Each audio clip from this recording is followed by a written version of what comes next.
Welcome everyone to the Atomic Cinema Experiment. I am Peter, and joining me as always is Tara. Greetings, citizens. Well, it's not really Tara. Tara's been replaced this week with an alternate version of Tara. Greetings, citizens. Greetings, citizens. I won't get too much into it, even though most of you probably know the twist of the Stepford Wives, but that's what we're talking about today. This is actually the start of our 70s month. 70s month 2, in fact, because we actually did like a big 70s month back in like April. We had probably double episodes that month. This month's not going to be quite that big. We're just doing like one extra, so there's going to be 5 episodes this month. All movies from the 70s, and we're kicking off with the Stepford Wives. So, as always, we'll start spoiler free. And I should probably mention this is a science fiction movie podcast. I just kind of went into the other stuff first. But yeah, we get together, we talk about a sci-fi movie that we watched. And this was a first time watch for both of us, I believe. Mm-hmm. Yeah. So we'll start spoiler free. We'll give you a warning before we get into the spoilers, and we'll go from there. So this came out in 1975, not to be confused with the 2004 remake, which I think is more of a comedy starring Nicole Kidman. Back when Nicole Kidman was... this bit, and she's been like a mainstream star consistently for like 25 years at this point. This is post Batman Forever, but pre Australia. I don't know why my mind went to those two. I know why you went to Batman. You're wearing a Batman shirt. That's true. I am wearing a Batman shirt. It's boiling acid. That's the one she's in. But Stepford Wives 1975 is the original film. It is based on a book that came out relatively soon before, like it was the early 70s, and it's about this family who move to a suburb. They live in New York, and they move to Stepford, as the title would imply. And over the course of the film, though, the wife, the main character of the film, Joanna, played by Katharine Ross, starts to suspect that there's something strange going on, because all of the wives in the town are very subservient, one might say, or just perfect housewives who only want to please their husbands and cook and clean and things of that nature. So that is that's the gist of it. Obviously we'll get into what actually is going on. She does make a couple of friends though who share her concerns, and that kind of leads into their kind of quasi investigation, we'll say. There you go, that's the idea of the film. So Tara, how did you feel about the Stepford Wives? Yeah, this was a first time watch for me. But I have to say, I think I had heard the twist beforehand from somewhere else. So I did have that in the back of my mind as I was watching it, which I don't know. I don't want to say like it ruined anything for me. I think I would have preferred obviously not knowing watching it, but actually I loved it. I loved this movie. It was great. Loved it. Oh, okay. Yeah. Passion. I liked it. I don't know if I'd go as far as say love. It's definitely... It definitely has some slow spots, I would say, where it maybe takes a while to kind of start to get to what it's really about. Because there's a good probably half hour at the start where it is just her feeling kind of, oh, I missed the big city and everything's too quiet and stuff like that. But no, once it got into the proper satire, once it got into the proper kind of the stuff it was poking at, I did get a lot more into it. And it doesn't pull too many punches. It's actually, I mean, not that I expect the 70s to be like held back, because 70s, as I've pointed out as we were going through the last batch of 70s movies, we kind of pointed out how this was kind of the explosion of, no, we're not going to like make things soft and cuddly, we're going to conform and we're going to have people talking about serious topics, we're going to have there's lots of conversations in this movie with several of the women characters talking about their sexual experiences and things like that, but it's not from the perspective of men trying to have sex with them, it's from the perspective of them just talking about their experiences, which actually feels kind of refreshing for this time period. It doesn't feel like something that I imagine you saw a lot of before this. Right, it's a very feminist film, and there's a ton of social commentary in this. Oh, tons.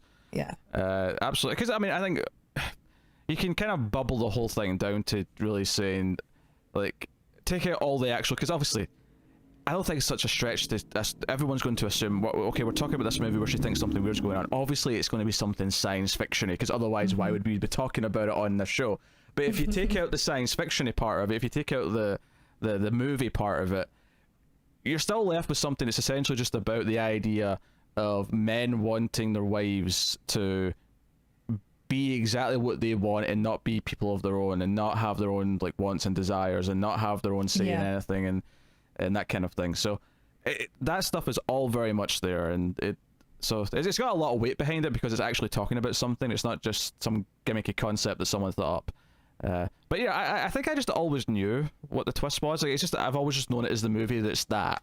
Like, I've just always known it's the movie with this type of thing in it. Yeah, I don't know where I heard it from, or if it was spoiled, or if it was just like something I come across like online or something. But because I've never seen this film, and I've always wanted to, and I usually, I would absolutely avoid spoilers if I could.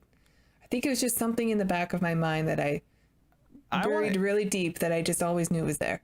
I'm pretty sure it's the sort of thing that TV shows have spoiled. Like, it wouldn't surprise me if The Simpsons spoiled this at some point. It wouldn't surprise me if it was brought up in another sitcom. It's kind of like how I knew what the ending of Citizen Kane was, where like it was brought up in a couple of shows enough that I remembered it, and I knew going in what Rosebud was. I won't say what it is because I'm not a dick, but like I knew what it was going in. And I think it's the same thing here. I don't remember what spoiled it, but kind of like even Planet of the Apes, where the twist is just kind of, it's not as famous as that one, but at some point someone's referenced this movie in a TV show, and it's just stuck in my head that this is the movie that has that. Yeah, that's what I know it as. So, but no, Katharine Ross plays the lead role. She is very good. The film, presents her as this very down to earth character who. Yeah, she's a very modern woman from New York. Has her own career. She's very artistic. She's she's just more of the modern female who, wants to have her own identity that's not associated just with being Mrs. whoever. I don't remember their last name. Eberhardt. Yes. Eberhardt. Have you pronounced that? I don't know, but yeah. So no, I think she's. I mean, obviously the whole film kind of is anchored by her. If she wasn't good, the whole thing would probably crumble, because I really liked the woman who played Bobby as well. I thought she was really good. She was really fun. Bobby's kind of her sort of main friend, her main. She adds a lot of energy to the film, and I just like their dialogue together. It felt very real to me. She's a lot, because as much as Joanna is like a modern woman, as you say, Bobby's a lot more of a loudmouth and a lot more quick to like actually talk about things. So she kind of like draws a lot out of Joanna just by like being a bit more abrasive with how she talks. I mean, she's always friendly with it. She's never like confrontational with it, but it's always. Bobby is also from the city, from maybe New York. I'm not sure. Yeah, and then there's a sort of third one. There's a bit more minor, but there's like a sort of tennis player character who becomes their sort of third friend. So we get all that, and a lot of it's just noticing the signs. I feel like the spoiler-free section this is probably going to be quite short, just because there's only so much we can, there's only so much we can talk about without talking about all the signs that point to what comes later. Yeah, well, it's really smartly written. Have you ever heard the story of Pygmalion, or familiar with it? I have not. No. It's from, I think it originates from Ovid's Metamorphoses, and it's like from ancient Rome. And it's one of the stories about like is called Pygmalion, and it's about like a sculptor who's just disgusted by the way women are now, the modern women of ancient Rome are. And so he can never find like the woman he loves, or a woman that he's not disgusted by because of her behavior. So he makes one out of marble, and like he just sculpts. He's already a sculptor, so he just sculpts, and then he prays to the gods to like give her life. And there is no like it's also the story that's used in like My Fair Lady is an obvious example. Like anytime a woman gets a makeover and becomes like the perfect woman, Grease. She's all that. She's all that, yeah. that's my example for it. There is also a movie from like the 30s called Pygmalion, and it's about that, taking a woman from the streets and turning her into like a lady. I've only seen parts of Grease, right? So maybe this analysis that I'm about to throw at you here is completely wrong. But doesn't that movie have kind of a problematic message? Because at the end of the film, she kind of accepts all the changes and just becomes what he wants, and that's the end. She gets the guy because she turned into what he wants, and that's the end. Yeah, and it's all show anyway. Like, it's not... Clearly, that's not who she is. Yeah. And I think Grease is also a slight bit of satire, though, about the 50s, the perfect image. Yeah. I mean, again, I've not actually seen it all the way through, and I probably never will because I hate musicals, but just... at a glance from a distance, it looked a little weird with its messaging, but yeah, Right. yeah. If it's satirical, then fair enough. Like whatever, but Yeah, I mean, interesting. the story of Pygmalion, I mean, it ends in a way where it's just like, wait, so the guy never learned a lesson, so it's not like a cautionary tale of not letting yourself or of hiding yourself away or trying to make the perfect woman. Like, it's actually the story of how to make the perfect woman is to sculpt her from marble. If in doubt, make your own. Yes. You know, I think what I like about this movie is that it does it in a more kind of nuanced, real world way. And what I mean by that is that obviously when it gets to what was going on, it's not very realistic. But I mean in the sense that it's kind of this unspoken thing that all the men want but don't admit. It's kind of, that feels more like real life to me. This idea of like this, you know, wanting to keep the patriarchy. You see it in other things as well. You see it with racism. You see it with homophobia. But this idea, we're not going to talk about it, but we all secretly really want this to not change because we like being in power, or we like whatever. We like the way things are, the status quo, or in this case, trying to like go more status quo because they're upset with how much things have advanced. Yeah, I think, I mean, to use your word, the subtext here is like, I mean, very, very strong in this film, which is made me like really love it. Yeah. No, I think that's the strongest part of the movie for sure. I think the pacing in the film and some of the like actual filmmaking qualities to it are a little bit lax at times, and it could do with maybe a tightening up in the edit room and you know, and just things like that. Like there's some technical things that you know, and even in the script where it could be tightened up here. You could condense a little bit of this here to give it a bit more of a structure. I didn't mind. I liked how, like, I know those scenes between her and Bobby are like pretty long, like the dialogue that they have are pretty long, but it really establishes like what a breath of fresh air Bobby is in her life and how much she depends on having another woman like that around her. Oh yeah, I like their scenes a lot. I'm talking more about just like them having kind of a goal. I feel like it's a well into the movie before they start to like, because I guess the real first goal in the movie is them saying, "Oh, let's form a women's club," because the men have their thing. It takes a little bit in the movie to get to that point, so I felt like for a while there was kind of like I don't want to say aimless, but it kind of felt like I was still being introduced to things for a long time. So I felt the pacing a little bit in that first, 30 minutes, 40 minutes, whatever it was. Because the movie's about 2 hours long. It's like, it's a 8-hour movie. Yeah. But I mean, it's a male complaint. I don't want to be too harsh in that element, because it ultimately had a good time I don't with it. I don't think you're wrong, but I just didn't mind it. Yeah. No. I'm trying if there's anything else I want to talk about before we get into spoilers. Just because so much of it is. I think we have to go to spoilers here at this point. Okay. There's not much more we can do. So I will take this time, though, before we move into spoilers, to thank our Patreon producers at the time of recording. So thank you to Tyler Hess, Cindy Palacios, David Short, Born Now, Al Tribesman, Christopher Moy, Brett Williams, and David Brown. They are Patreon producers for the month. But you can, of course, support us. I missed out a part there. What I meant to say there is that they're all $20 or more patrons, but you can support us for much less than that. Can't they, Tara? It's usually my job to screw up. I'm sure you'll top me. That's fine. Such a jerk. What? Yes. If you enjoy the show and enjoy us, please check out our Patreon page. It's patreon.com/MalfuzzTV. And if you donate as little as $1 per month, you will get access to bonus episodes of The Ace, which one we are recording tomorrow night is the much anticipated Trancers 5. So it is the finale of the Jack Death saga, but it's not the finale of the Trancers saga. Right. So Tim Thomason, we love him. We've been following him and his adventures on the Patreon bonus over the last year and a half or so. So go sign up. $1, you can get all those back episodes. Thank you. Yeah, the whole back catalogue's there for the $1. Not the last time we'll see him, though, because he was in a couple of sci-fi films for the same company, so we'll get to those. Probably bonus worthy. Oh yeah, he was in The Evil Bong. He was, but he's also the titular character in Doll Man, where he's an alien from another planet who happens to be about 2 foot tall. Well, we have to watch that because of the size difference. Yep, I know. So it's I have the Blu-ray. I'm proud.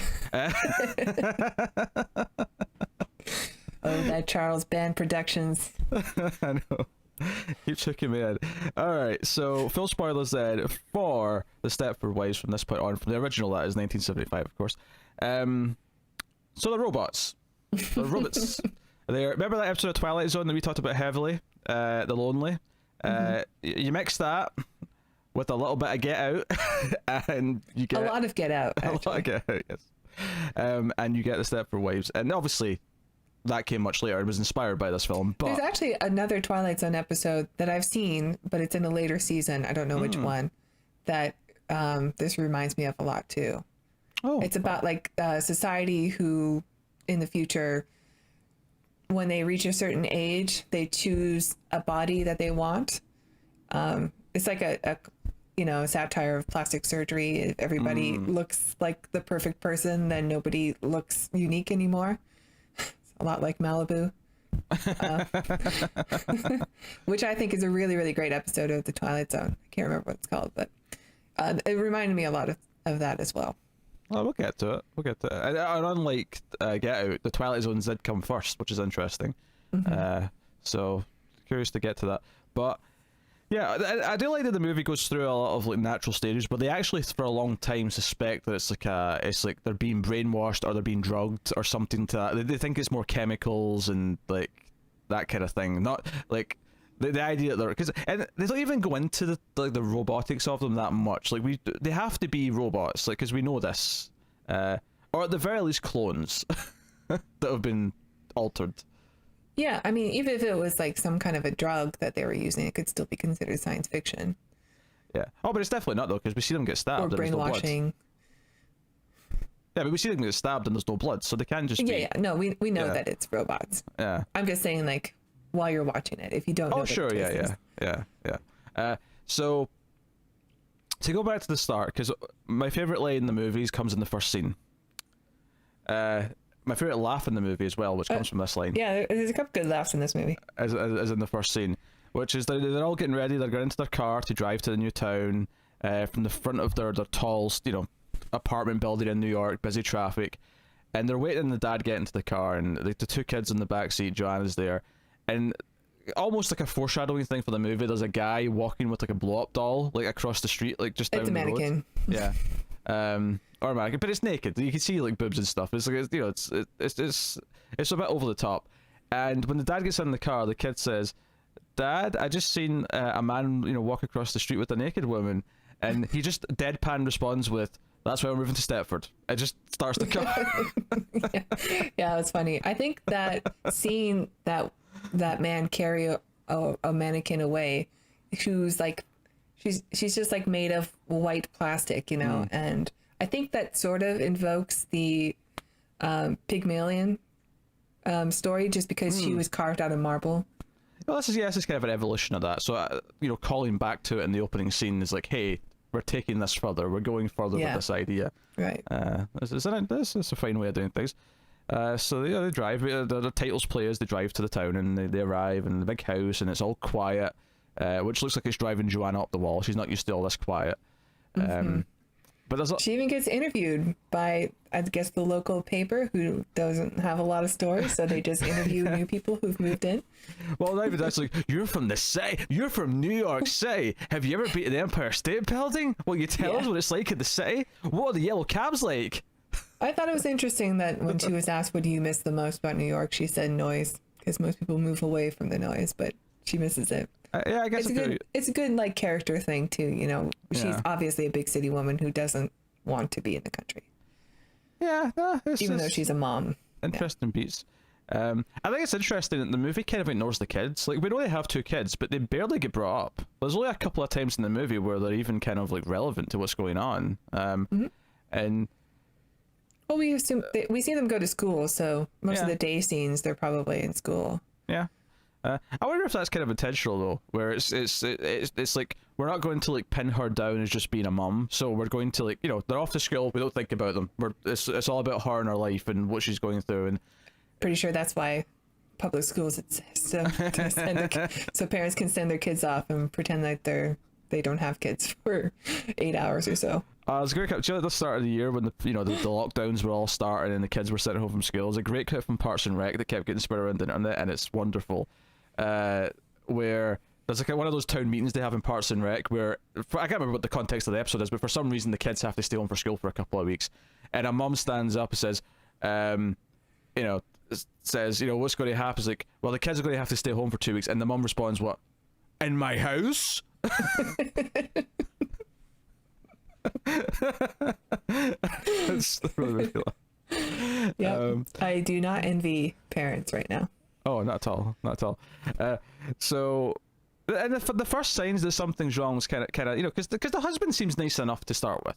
He seems like a low down, down to earth kind of dude. Doesn't seem to be whatever. He's just kind of ignoring her wants in just very kind of subtle, ignorant ways, as opposed to what seems, it doesn't seem to be intentionally. He's trying to be a dick. Yeah, what's best for him is best for the family. Yeah, so that's his attitude. Without discussion, yeah. Because the key scene, I think, which is quite early on, is when he comes home after he's been out for the day meeting like his business partners, and because he's a lawyer, he's at his new law firm, whatever. And he comes home, he's like, oh yeah, they were telling me about this country club that they've got, this gentleman's club. And well, this is what I picked up on that I really liked, is the way he started talking about it. He's like, oh well, they were saying that I could get in, it was quite an honor. He says, there is one thing I don't like about it though, and he says that first before he mentions that it's men only. But they're thinking about changing it, Yeah, they're thinking about changing that. And she's kind of like, and she sort of like yells at him and says, look, you'd already made up your mind that you wanted to move, but before you'd asked me. You'd already made up your mind you wanted this house before you asked me to, you put down the money for it, and now you've already made your mind up that you're joining this stupid club. So why even go through the pretense? I think she accuses him of already joining the club. Yeah, which I think, he never actually confirms it one way or the other, but I'm fairly certain he pretty much has. Yeah. Do we think that he moved here because of the club? Because he heard about it? I think he's here because he wants to do this to his wife. I think this is the plan the whole time. See, it wouldn't surprise me if he was just indoctrinated. Yeah, you could look at it that way. Yeah, it would work. Yeah. I feel like him specifically wanting to come here though makes me think that he heard about this in advance and he's bringing his wife here because. But if he didn't, I think the message still works that he would be so easily influenced, once he's around other men who think a certain way. Yeah, it would work. Yeah, there's no reason why it has to be one or the other. Honestly, it's either way, it's the idea that other opinions, other voices, and he said. Well, we get a scene pretty quickly after where he's just kind of not in bed, sitting by the fireplace drinking, and you can see that he's had his indoctrination, which he doesn't like the word of, but she's asking him, are you okay? You should come to bed. Like, this isn't normal. You don't normally do this. And he's just sort of, he looks sad, but he's telling him that, or he tells her that he loves her. Yeah, it's like he's kind of made his choice to go through with it. So, or maybe he's not even made his choice yet. Maybe he's just trying to talk himself out of it right now. It seems a little bit like he finally realizes what this club is about, and he's not sure if it's the right thing to do. Yeah, because one of the things as well that I really noticed is that a lot of his dialogue in the first 20 minutes of the movie, where they're getting ready for dinner, they're washing the dishes or whatever, they're in the kitchen, and it's when she's telling them the story, which we'll get to in a minute, about what she saw the neighbors do. And this scene, and also the scene before, there's a lot of scenes where he'll just casually say things like, oh, we should christen the house, we should have sex in front of the fireplace, or we should christen the house over here, we should have sex in every room, and he keeps bringing up sex. Yeah, he's a real perv in the first 30 minutes of the movie. And the first time I didn't really think much of it. Oh, he's cracking a dirty joke with his wife, whatever, right? That's normal. But then he kept kind of doing it, and it kept kind of making this thing where he seemed like he was getting annoyed that she always kept kind of no, let's finish doing dishes first. Jesus Christ, get back to dishes. And it just, again, it's one of these things where it's not that extreme, where you could sort of buy, okay, he's just got this sense of humor, he just says this to his wife a lot, it's not a big deal. It could come across as normal, but once you get to the context of the rest of the movie, it starts to if she was a robot, she'd say yes. Exactly, yes. pretty much. She'd say yes every time, because what she sees, of course, is that the neighbor who brought over the casserole when they were moving in, she's gone over to take the dish back, and she sees from a distance that her husband just kind of comes up behind her and sort of gropes her from a distance. And it's one of these weird things, just they're a bit frisky, out in the garden in public. Yeah, kind of he thing. Just pulls her shirt open and looks at her boobs and says, "Let's go." And the body language is a little bit weird, but it's just that thing. Again, you could if you're in this situation, this is the one time you've seen something like this, you can kind of okay, they're a bit, they're a bit frisky, whatever. And this first neighbor that we meet, also we've met her earlier because she brings a casserole over. Yeah. Maybe, you know what? Maybe he did know that this town did this to women, because she brings the casserole over to the husband and says, doesn't want to talk to his wife at all.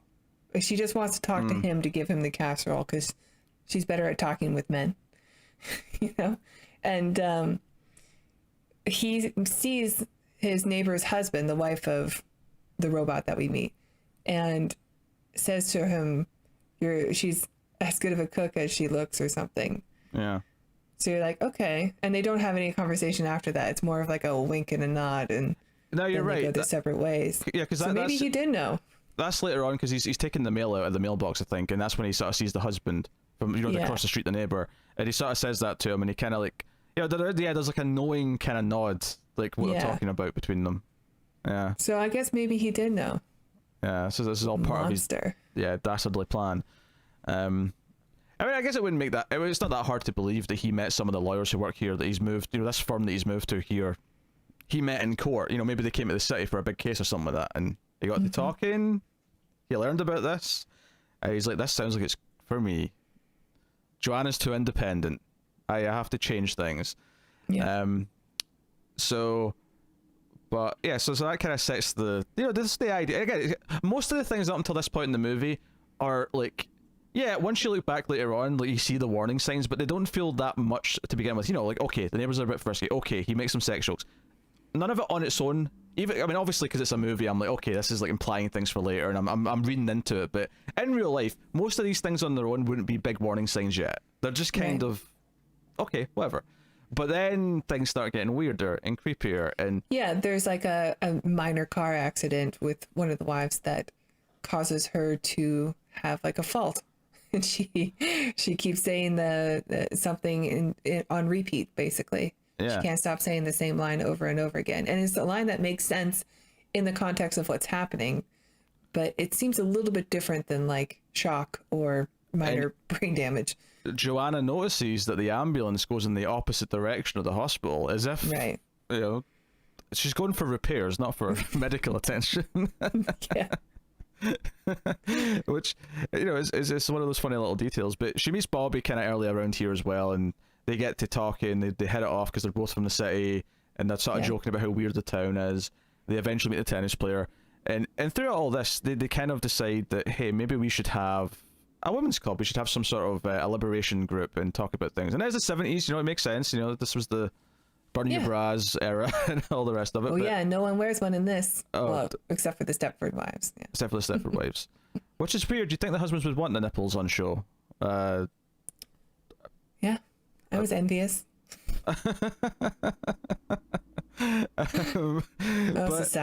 Societal norms. So we get this great montage of Joanna and Bobby like going to all the wives, trying to like get people to come and join. Like they're for a first meeting, they want like people to come and join and talk to them, and one by one they all just kind of are disinterested and like shoo them away. Don't in different ways. It's like their first time all sitting together as a group too, so they might just be nervous about starting. You can sort of forgive it. Oh, but I mean before that, because I skipped to that because we have to talk about when because one house they go to, they don't meet the wife because the door's open and Bobby's a bit, she's like, oh, I'll just walk in. I'm a barger kind of person. But they go in and they hear her moaning upstairs. She's clearly having sex with her husband. And the dialogue is something else. She gives him many nicknames. Yeah, basically, it's like, it's like fake. The idea of faking it's one thing, but this is like faking it where every single a script. Every time she says something, she keeps topping the compliment she's given him. So it's just like, oh, you're a stallion. Oh, you're a stud. Oh, you're a king. Oh, you're the supreme ruler. You're my masters. And she keeps like going more and more absurd. And of course, eventually the two of them just kind of look at each other and go, we better leave and go. Which has a funny payoff later because when they see them in the supermarket later, like, because they've never met the couple. He's just guys, some like schleppy pharmacist behind the counter. Yeah, and they're like, huh.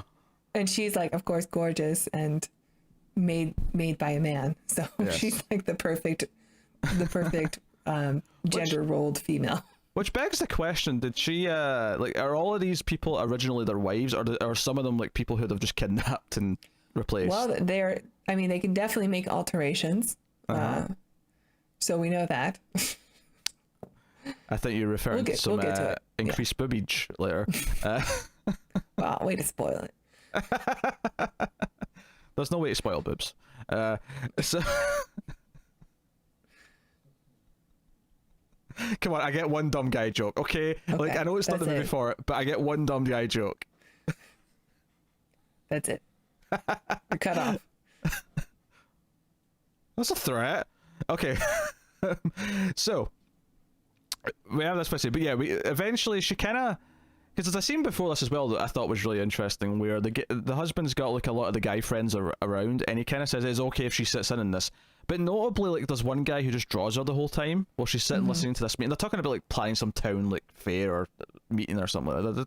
There's some event for the town, and they're all just sort of. It's a very boring conversation. Yeah. She tries her best to like contribute, and then she realizes this isn't for me. If this is what the guys' club is, then maybe it's not for me. She's painfully bored, yeah. She's not really been like encouraged to be included either. She's kind of just like been left to sit there and whatever. But this guy's drawing her the whole time. And then the follow-up scene to this is that there's a guy, one of the guys comes by and he wants to do this weird like exercise. He claims he's building like a database for like that'll rival fingerprint list, for police, where he's going to like make sure he like knows where everyone's from and build up a history, and he also wants her to record like going through the alphabet with her kids. And this is part of where I was going, okay, because I know it's robots, I'm like, he's building a sound library. He wants to like have a recording of her saying every type of like word and syllable so that he can have the robot say things. I was like, and that's why the guy was drawing her. He was making sure that they could recreate her. I love like the guy in the turtleneck with the white hair or the silver hair. He's called Diz because he used to work for Disney. And I don't know if you're familiar with or he used to work for Disneyland, probably as an Imagineer. But Disneyland has a lot of animatronics, like human animatronics, like for Pirates of the Caribbean. One of the most famous ones, or at least at the time, not so much now, is Great Moments with Mr. Lincoln. They used to have multiple presidents also, but now you can still go when it reopens. You can go see Great Moments with Mr. Lincoln, where Lincoln stands up and he gives the Gettysburg Address, and it's like, I mean, there's still definitely an uncanny valley there, but at the time, like, the technology was incredible to like create a person out of machine, and for them to move like a human and sound like Abe Lincoln. Yeah, you see, the difference, John, is that when the Pirates of the Caribbean breaks down, the pirates don't eat the tourists. Yes. If you adapted that to this movie, when the Stepford Wives break down, they don't. I don't know. Insert dumb sex joke. But don't roll your eyes. What's wrong with that? Let's just keep moving. Okay. I'm still the villain in this review. I can't do anything about it. So she says to this guy recording the audio, okay, look, you know what, I'll do this, right, but I want a favor in return, and basically gets him to like convince all the husbands to let their wives go to this meeting. So we get this wonderful like first meeting of all these wives. So we've got our three characters who are actually friends, who are still human, right, for lack of a better term. Joanna, Bobby, and the tennis player, and they're trying to say, okay, so there's a first meeting, and there's like 3 or 4 of the Stepford Wives. And they start trying to talk about things, and Joanne's like, oh, I'll go first. And she talks about, I can't remember which story she tells, but she tells a story about her insecurities or something. And then I think the tennis player starts talking about how she doesn't, her husband doesn't really love her, and she knows that she's more of a trophy wife, and she kind of accepted that at first because she liked the money, but blah, blah. And then the Stepford Wives chime in and turn every conversation into talking about doing like cleaning and cooking, and like, oh, you should do this on the steps. Yeah, they sell it there in commercials talking about how good one of them did say she was disappointed because she wasn't able to bake as much. So like they're still doing grievances, but it's all grievances about like not being able to please their husbands enough because they have so many chores to do and so much cleaning to do. They didn't have enough time to bake all the things they said they were going to bake. And then they just started talking about like how this one cleaning product is a time saver and you have to use this. And it's like, okay. Do you know what it was? It was almost like I'd walked into a scene from the Truman Show where one of the characters was doing the ad in the middle of the movie, and Truman's like, now that's a beer. Who are you talking to? That's exactly what it was like. Right. And it's basically, okay, this was DOA. Like, this is not going to work. These people are absolutely psychotic. We can't do this. Yeah, but we do find out that there used to be another like group of women, Like they used to have this already, this group of only women, and they get to talk about their husbands and their lives and all that.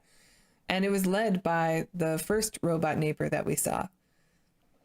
Yeah. She was like their president. They find out from this older woman, who I guess they didn't bother changing because no one cared at that point. It makes me wonder if them having a group like that is kind of what inspired the idea in the first place. Is they all went, hey, they're getting a bit too, you know, they're unionizing. The wives are unionizing. It sounds to me like most of these men came from areas of the country where women were being, you know, I don't want to say liberated, but like where there was more of a feminist movement, and they're like, yes, we support you. Have your women's group, but let's do it in this town, you know, where they really need us. And yeah, it sounds like a lot of the men had wives that were a little too independent for them, and so purposely moved out to Stepford. Yeah. So basically, we get to a point where they really start worrying, and then the big sort of game-changing thing is that the tennis player, she is away for a weekend, and when she comes back, is acting like the Stepford Wives, like all of a sudden, and they're both freaked out by it, and they're like, wait, something actually changed her, like they did something to her. Because her tennis court's been like dug up, and she's like, oh, my husband always wanted this pool, and you know, I'm here to please him, so he can have the pool. I'm not going to do silly things like play tennis anymore. I'm going to make sure he's happy. And don't have time for tennis with all the cleaning and lovemaking. Pretty much, that's basically what she says. So they actually start like almost trying to investigate properly at this point, and they start speculating there's something in the water, and it leads to Joanna going to like an ex-boyfriend from like college or whatever it is, because he's like a chemist, to take him a water sample. And I thought this was interesting. What's your read on this? Because there's a moment here where, you know, he seems like he's normal enough, and he's talking to her, and he's done this favor, and he talks about, oh yeah, I've been married 8 years, you're married too, yeah, and they're just kind of catching up. But he writes a little note on like one of the bits of paper. He writes a little note saying, yeah, I'm not really happy either. What's your reading this? Because that doesn't really come up again in any great way. No, but honestly, I sort of read it as, okay, he's kind of like, even though he's married to his wife, and I'm sure she's very much like Katharine Ross's character, since that's the type of woman he's attracted to, he also is unsatisfied, just like the men in Stepford. Okay. I don't know, because I don't know if there's a lot to go on, because I was wondering if it was the opposite. I was wondering if it was like more like he has giving her a window out. Well, no, more that he's bored and unsatisfied because he has, like, you know, quote unquote a more traditional housewife, and he actually like wants someone more like her. Because like I guess I'm just maybe just jumping to that conclusion just because I feel like it offers like the idea that there is other people out there who aren't this awful kind of thing. Most women are not flattered that you would leave their wives for them. Oh, of course, I know that. Because it's definitely a red flag that you would abandon your family and to go back to an old fling just the idea of it, you know. So to me, like, it comes off as, okay, he's just as scummy as her husband. No, you're probably right. I was looking for something. I guess I was looking for something a bit more layered in it, like what it was trying to kind of get at with the idea of the temptation. Because the argument could be made that if she sort of like took this offer and did run off, that she would be fine. She would have like saved herself from what happens eventually. Maybe. I mean, because he is somebody that she dated in college. And so maybe the idea is like in college they were more free and independent, and she was more, you know, she was doing what she wanted to do. She wasn't just a mother or a wife. And going back to that old version of herself, and he kind of represents that. But I really do, like, she clearly isn't upset with him that he wrote her that note, but she does just sort of leave with a very faint like goodbye. There's not a whole lot to read from her emotion. No. Like, and it's not even like he pushes it that hard either. It's more just like an admission, because they've both just had the small talk where they both say they're very happy and they've been happy for a long time. Like, because I could almost read it. He's not actually even trying to do anything. He's just saying, "Yeah, I'm not really happy." That's the bullshit. Like, you know, the advertising friendly answer. but really I'm kind of miserable. Like, she doesn't clean. we don't know why he's unhappy. Hobbies. We don't know why he's not unhappy. Unhappy. So we don't know. That's true. We don't know. We don't know if it's because like, he wants a Stepford wife, or it's because, or just other like normal unhappy marriage reasons. I don't know. But yeah, so they basically find that there's nothing wrong with the water. Like, it's fine. Like, yeah, it's not the cleanest water in the world, but there's nothing weird about it. There's nothing in it. Which is very disappointing to Bobby. It's because she wanted an answer. She thought she had it, and now she starts from square one again. Yeah, but then she asks Joanna to look after the kids for the weekend because it's their anniversary, so she's going to like. And I'm like, oh, they're going away for the weekend. And this is the thing, it's not out the blue either because it is their anniversary. It's like their normal time to do something, so it doesn't feel suspicious to her. But as a viewer, I'm like, oh no, she's going to come back all messed up. She's going to be different. Right. They've got to Stepfordized her. So...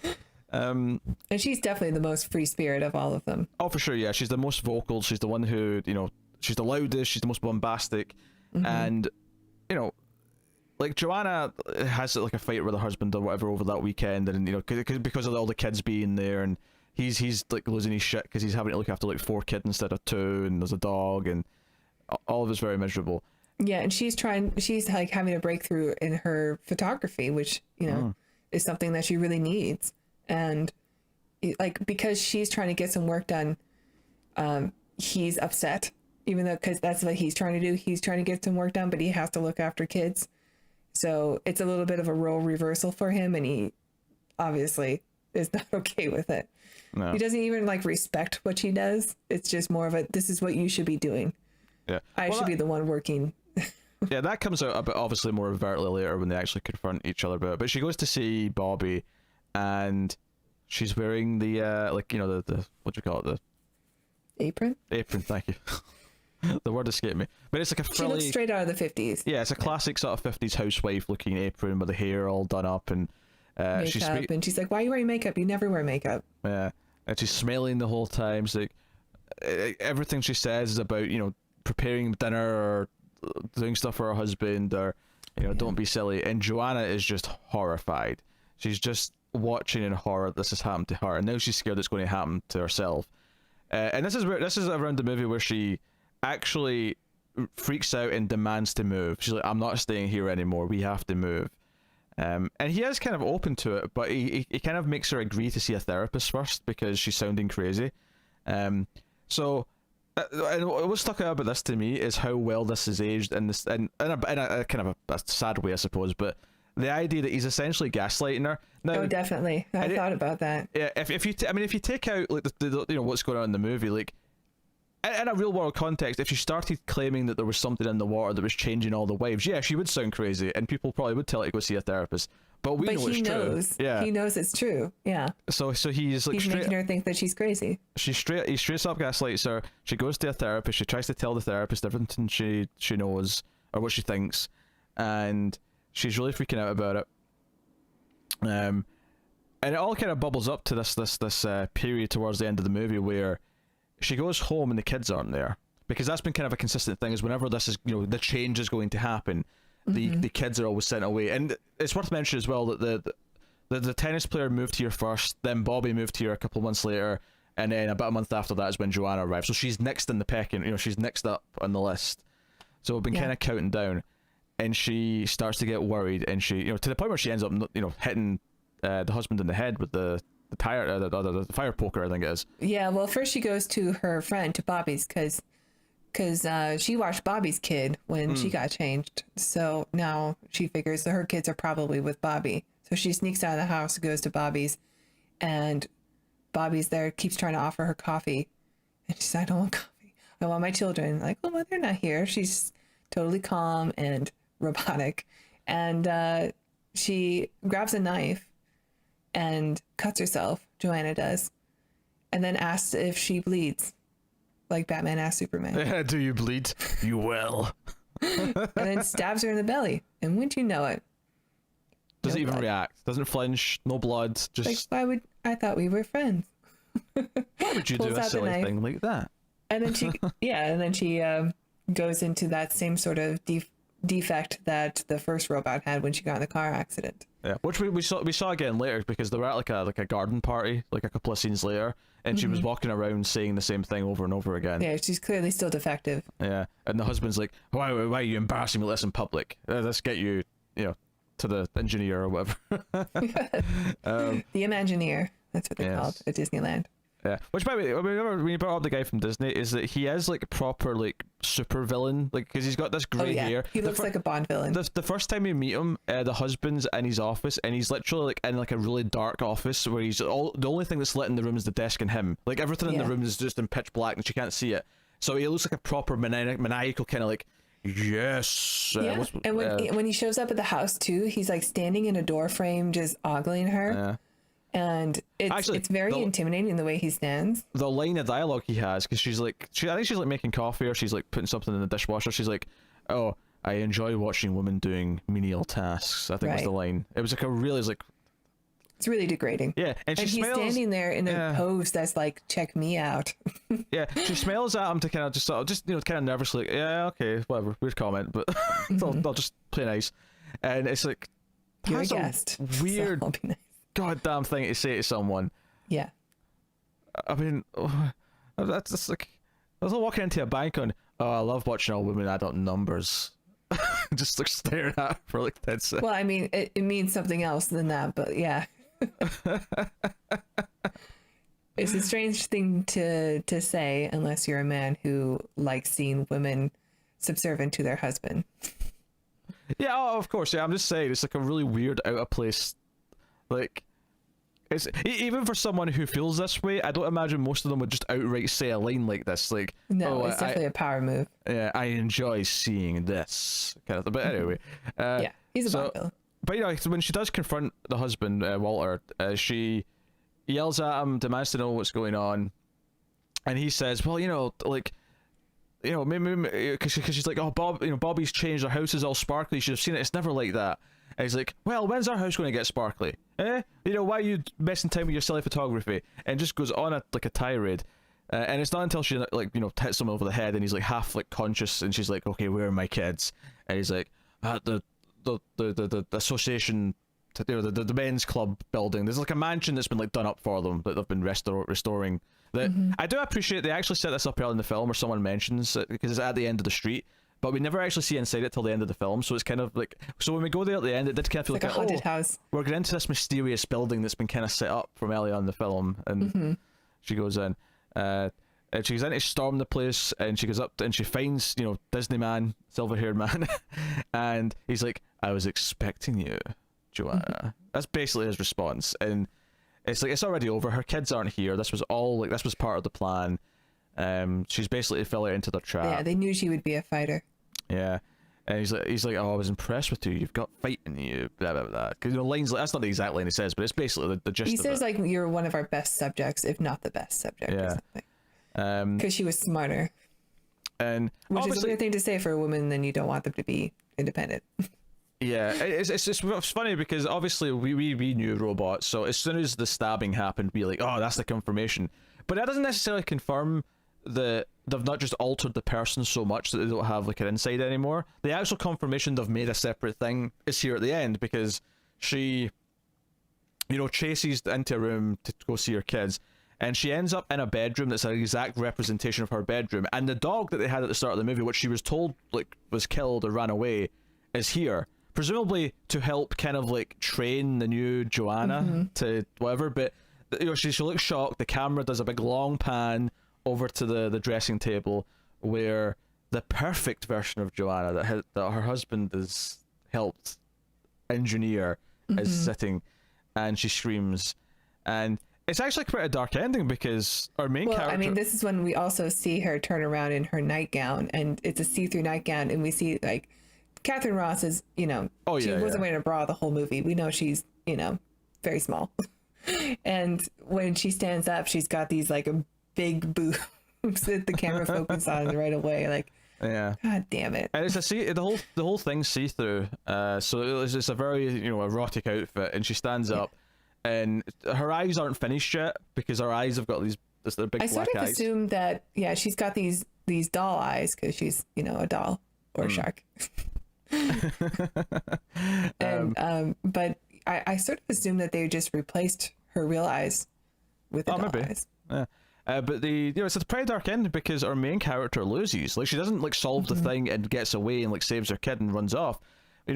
We basically see that she is one of them. Like, we get this sequence in the supermarket where it goes from aisle to aisle, and all of the Stepford Wives, including all of the three characters that we've seen be turned, are all just saying, do you know what it is? I know you've not watched this, but it's Handmaid's Tale. They're all walking around, and it's not the exact same lines, but it's kind of like Handmaid's Tale, where they've been forced to say these generic phrases to say hello to each other, where they're kind of like, oh, blessed be thy morning, under his eye. Like, that's what they say in Handmaid's Tale. This is very like that. It's just changed to like pleasantries like, oh, that new soap you recommended is great. Oh, hi, say hi to the husband for me, and then just walk off. And it's just, we follow How one are the person. kids? They're fine. We're fine. Thank you. Shopping cart to shopping cart. And then the final shot of the movie is a freeze frame of Walter, the husband, looking delighted. Like he's taking his kids to school in the car. He's like, oh, I'm having my life is great. Like, he's happy. And then the credits roll. He wins. Yeah. The bad guys win in this movie. It's the 70s depressing for you. I know, it's a proper depressing movie. Yeah, I loved it. Because part of you really wants her to like stab someone with that fire poker, like kill the bad guy, like stab him in the neck. Yeah, I mean, she's basically defeated the second she walks into that castle mansion place. Which I think works really well for the satire. This idea of fighting against what the patriarchy, is doing to you, kind of thing. So that's it's really a little good. sick knowing that. I mean, there's one thing with Bobby, and Bobby had 2 boys for kids, but she's got 2 girls. Joanna's got 2 girls with her husband. Yeah, I mean, did they wait until there's like men in their lives and then they get to decide how they change into a robot, or do they want their girls to be independent, or do they want them to grow up to be like their mother, who's subservient? This is always the question when it comes to misogyny, isn't it? Like, men who want women to be subservient and see them as lesser, how do they feel about their daughters? Like, do they have like a hypocrisy where they all of a sudden have a change of heart because they have a daughter and the daughter should be treated differently, or do they have that same opinion about their daughter? Like, it's a weird disconnect. Yeah, it's not, and he doesn't have any sons. It's just 2 girls, and now he's got a robot wife, so she's not having any more babies. No. Is this like an extreme version of a vasectomy? It's like, I could get a vasectomy. I think instead I'll just turn my wife into a robot. That'll take care of it. I mean, technically, yes. Yeah, I think you're right. It's a very dark ending, and I sort of loved it for that. Of course she loses because of the world she's in. Yeah. No, it's a kind of a depressing movie, and it's one of these. It's interesting watching this, and obviously its themes still hold up.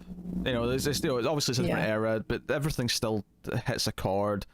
It's not even like the blatant themes of what men are really after, or whether or not they really do support female liberation. But it is also about like when you get married and have a family, the loss of your own identity. Because she has that moment, that great line with the therapist where she just wants people to look at her photos and see her, but with her maiden name, like the woman she thought she would grow up to be. Yeah.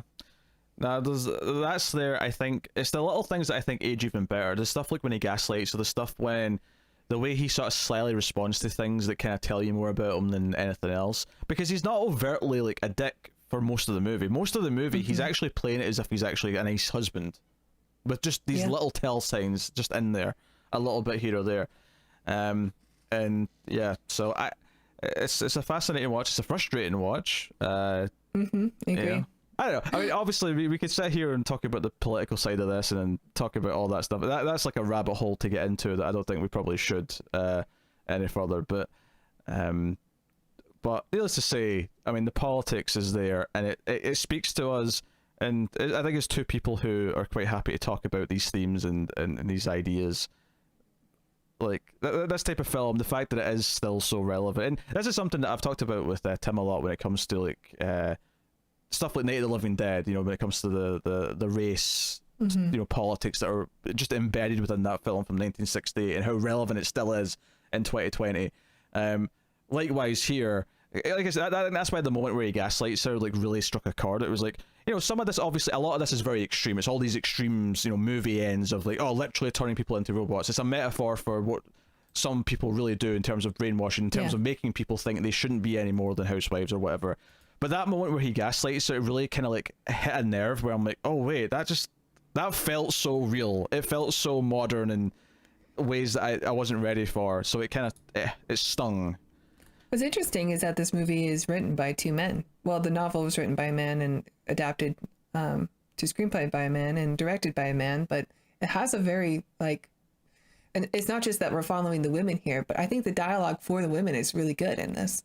I think, obviously there should be more women writing stories about the women experience, right? That should be a thing that there's more of, but one of the things about writing and art is that so much of it's about empathy, and there's a reason why a lot of people in Hollywood are typically liberals, is because it usually comes from because to write a story about a character, you usually have to empathize with people. You have to see things from their eyes. If you want that character to be real. If you want them to be real and good.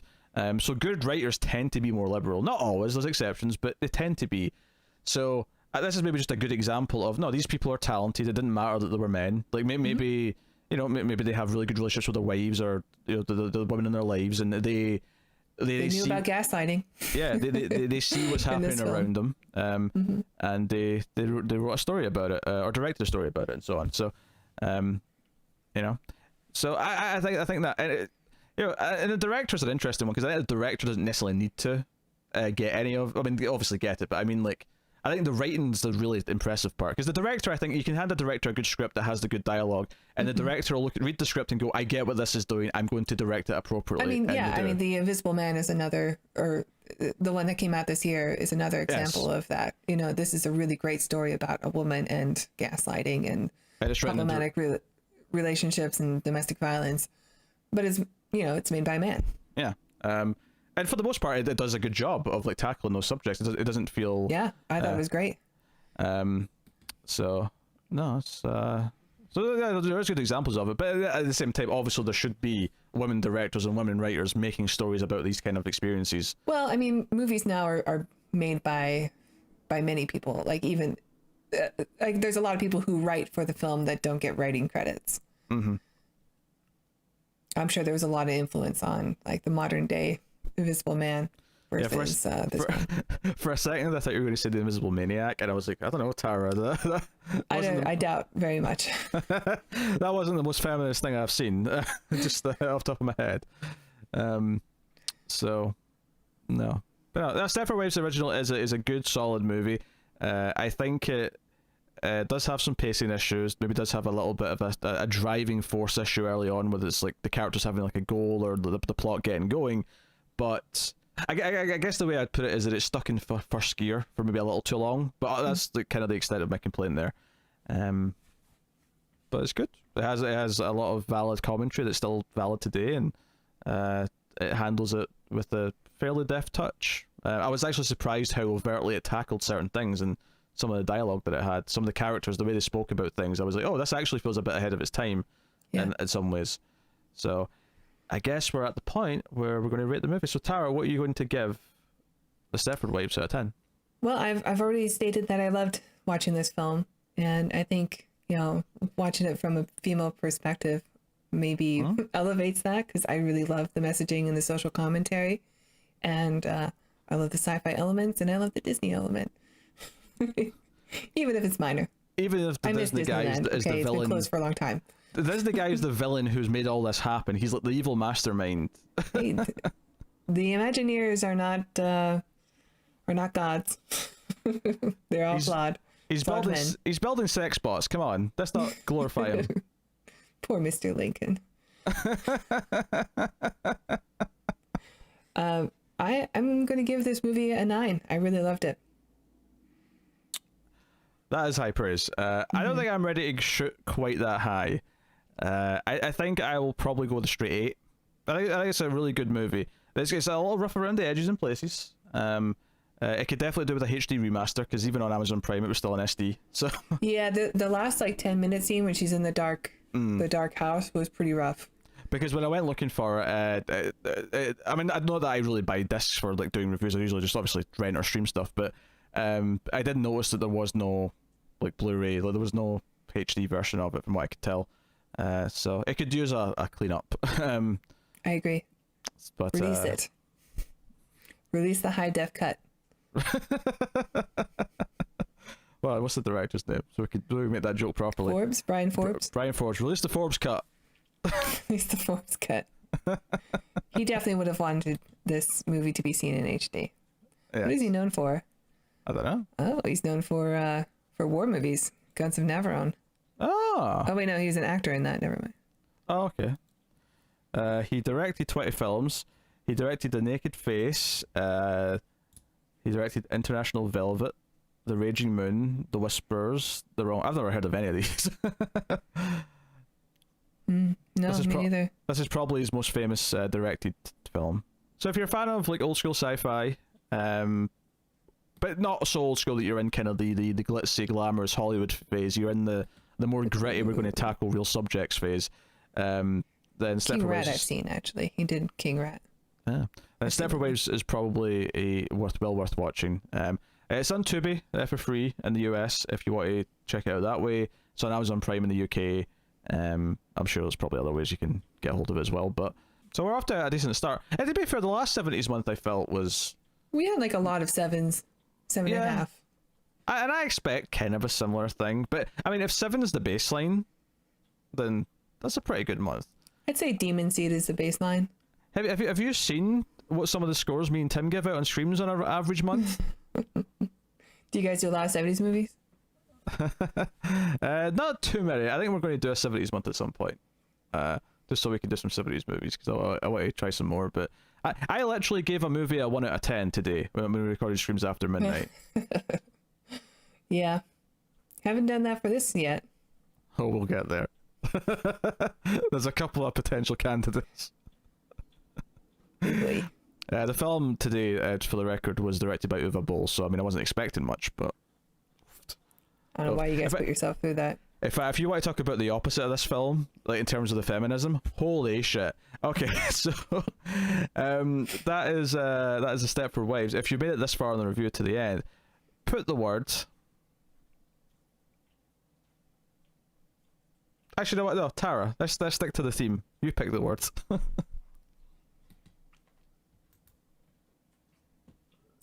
Put the word... I have it. Ow, ow. Sorry, my kitty cat. Archaic. Why archaic? Because that was the point of the film, that the Stepford Wives didn't know what the word archaic meant, and then when Bobby became a robot, she didn't know what archaic meant because it wasn't one of the words listed in the dictionary that they had to read from. Okay. All right. That's good. That's a deep cut as well. Deep cut. I thought it was a pretty major point in the film, but that's all right. We didn't talk about it, is what I mean. So it wasn't. We did not know. Yes. Yes. That's actually an interesting point, that they were intentionally omitting certain words from the library of words. It's like you can only say approved sentences. Interestingly, the words king, stallion, and like keep screwing me, they're all in there. They're all in the list. Gross. All right, It's a gross Tara movie. is going to pose for the thumbnail, which, yeah, Gus, beat it. Sorry, kitty cat. You can't be in it. Yes. All right, so here we go. You good? All right, Yeah, Gus is coming back. 3, 2, 1, pause. Perfect. Dead eye robots there. Does that mean I should look really happy? We don't want to give anyone the wrong impression. I've achieved robotics. All right. Yeah, there you go. That's the Stepford Wives. Please do like the video on YouTube. It's a big help. It's the free way to support us. You can, of course, help us hit the YouTube algorithm and more people will find us, and it's all very good and all that. And obviously comment in the comments what you think of the film if you've seen it, and about the themes and all that stuff. But yeah, so please do that. You can, of course, get us on patreon.com/MailFuzzTV, as Tara so eloquently I told you about early on the show. You can get us on the Twitters at the Ace Podcast. Tara, why don't you let the people know about some other content that they might enjoy? Well, good news for people who enjoy watching us tackle shows, because we started recently Babylon 5 on the already canceled feed. So please check out Babylon 5 if you are Babylon 5 curious. You can watch along with us. We've only just started. Or if you are a fan already, then the reviews are for you. Excellent. All right, there you go. So that is the show. That has been the episode. That has been the Stepford Wives. So thank you once again for watching or listening. We always appreciate it. Keep watching sci-fi movies, and computer at Salsa. Archaic.